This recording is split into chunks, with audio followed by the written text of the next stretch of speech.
Este é o Sol. Desde o ano 10.000 a.C., a história abunda em pinturas e escritos que refletem o respeito e a adoração dos povos por este astro. E é simples entender o porquê, com seu aparecimento todas as manhãs, trazendo visão, calor e segurança, salvando-os do frio e da escuridão da noite repleta de predadores. Sem ele, todas as culturas perceberam que não haveriam colheitas nem vida no planeta. Estas realidades fizeram do Sol o astro mais adorado de todos. Todavia, muitos estavam atentos também às estrelas. As estrelas formavam padrões que lhes permitiam reconhecer e antecipar eventos que ocorrem de tempos em tempos, tais como eclipses e luas cheias. Eles catalogaram grupos celestiais daquilo que conhecemos hoje como constelações. Esta é a Cruz do Zodíaco, uma das mais antigas imagens na história da humanidade. Ela representa o trajeto do Sol através das 12 maiores constelações no decorrer de um ano.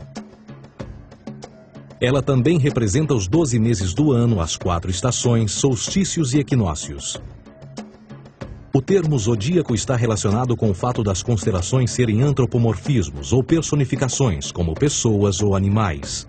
Por outras palavras, as primeiras civilizações não só seguiam o Sol e as estrelas, como também as personificavam através de mitos que envolviam seus movimentos e relações.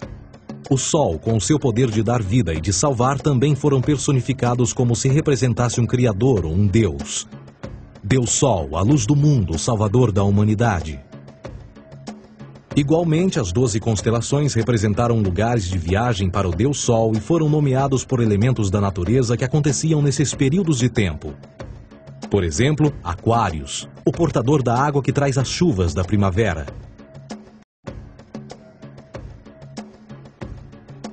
Este é Horus. Ele é o Deus Sol do Egito de 3.000 a.C. Ele é o Sol antropomorfizado e a sua vida é uma série de mitos alegóricos que envolvem o movimento do Sol no céu. Dos antigos hieróglifos egípcios conheceu-se muito sobre esse Messias solar. Por exemplo, Horus, sendo o Sol, tinha como inimigo o Deus Sete, que era a personificação das trevas ou da noite. E metaforicamente falando, todas as manhãs Horus ganhava a batalha contra Sete. E no fim da tarde, Sete conquistava Horus e o enviava para o mundo das trevas. Será importante frisar que trevas versus luz ou bem versus mal tem sido uma dualidade mitológica onipresente que ainda hoje é usada em muitos níveis. No geral, a história de Horus é a seguinte. Horus nasceu em 25 de dezembro da Virgem Isis Mary. O seu nascimento foi acompanhado por uma estrela no oeste, que por sua vez foi seguida por 3 reis em busca do Salvador recém-nascido. Aos 12 anos era uma criança prodígio nos ensinamentos, e aos 30 anos ele foi batizado por uma figura conhecida por Anup, e assim começou o seu ministério. Horus teve 12 discípulos e viajou com eles, fazendo milagres tais como curar os enfermos e andar sobre as águas. Horus também era conhecido por vários nomes como a Verdade, a Luz, o Filho Adorado de Deus, o Bom Pastor, Cordeiro de Deus, entre muitos outros. Depois de ter sido traído por Tifão, Horus foi crucificado, enterrado por 3 dias e então ressuscitou. Estes atributos de Horus, originais ou não, parecem influenciar várias culturas mundiais e muitos outros deuses encontrados com a mesma estrutura mitológica. Atis da Firígia nasceu da Virgem Nana em 25 de dezembro. Crucificado, foi posto na tumba e 3 dias depois ressuscitou. Krishna, da Índia, nasceu da Virgem Davaki com uma estrela no ocidente assinalando sua chegada, fez milagres juntamente com seus discípulos e após sua morte ressuscita. Dionísio da Grécia nasceu de uma virgem em 25 de dezembro. Foi um professor peregrino que praticou milagres como transformar água em vinho e é referenciado como Rei dos Reis, Filho unigênito de Deus, o início e o fim, entre muitas outras coisas, e após sua morte ressuscitou. Mitra da Pérsia nasceu de uma virgem em 25 de dezembro. Ele teve 12 discípulos e fazia milagres. E após sua morte foi enterrado por 3 dias e então ressuscitou. Ele também foi chamado de a Verdade, a Luz, entre outros. Curiosamente, o dia sagrado de adoração a Mitra era um domingo.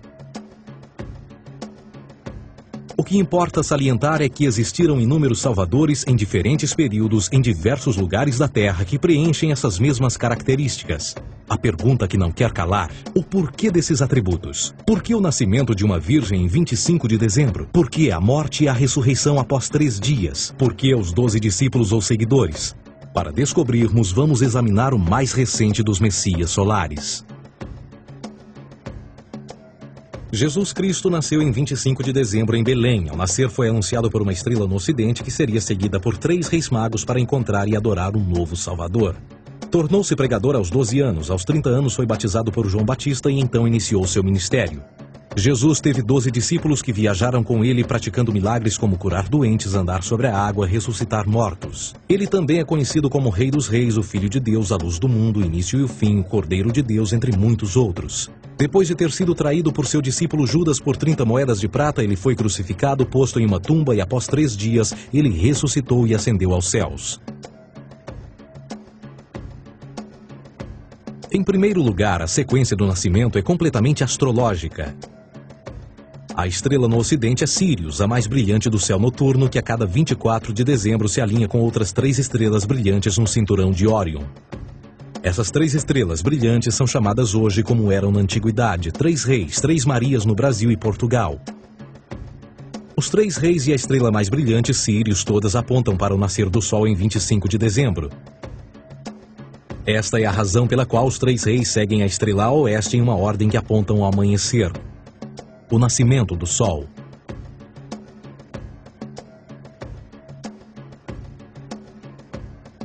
A Virgem Maria é a constelação de Virgo, também conhecida como Virgo, a Virgem. Virgo em latim significa virgem. Virgo também é conhecida como a Casa do Pão. E a representação de Virgo é uma virgem segurando um feixe de espigas de trigo. Esta Casa do Pão e o seu símbolo das espigas de trigo representa agosto e setembro, a época das colheitas. Por sua vez, Belém é a tradução ao pé da letra de a Casa do Pão. Belém também é a referência à constelação de Virgem, um lugar no céu, não na terra. Existe outro fenômeno muito interessante que ocorre em 25 de dezembro, é o solstício de inverno. Do solstício de verão ao solstício de inverno, os dias se tornam mais curtos e frios. Da perspectiva de quem está no hemisfério norte, o Sol parece se mover para o sul, ficar menor e mais fraco. O encurtamento dos dias e o fim das colheitas conforme se aproxima o solstício de inverno, simbolizando o processo de morte. Era a morte do Sol. Pelo 22º dia de dezembro, o falecimento estava completamente realizado e faz com que atinja seu ponto mais baixo no céu. Aqui algo curioso acontece.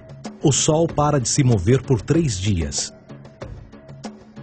Durante estes 3 dias, o Sol fica pelas redondezas da constelação do Cruzeiro do Sul, ou Alfa Crucis.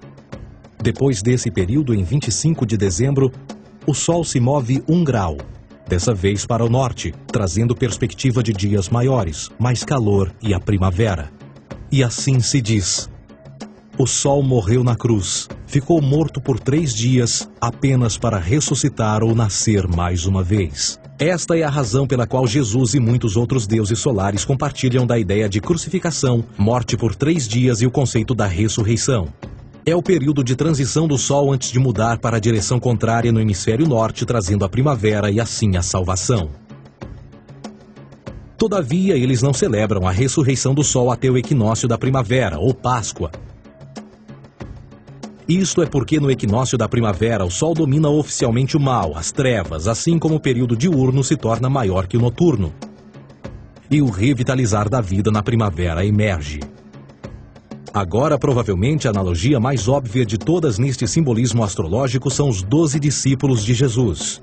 Eles são simplesmente as 12 constelações do zodíaco com que Jesus, sendo o Sol, viaja. De fato, o número 12 está sempre presente ao longo da Bíblia.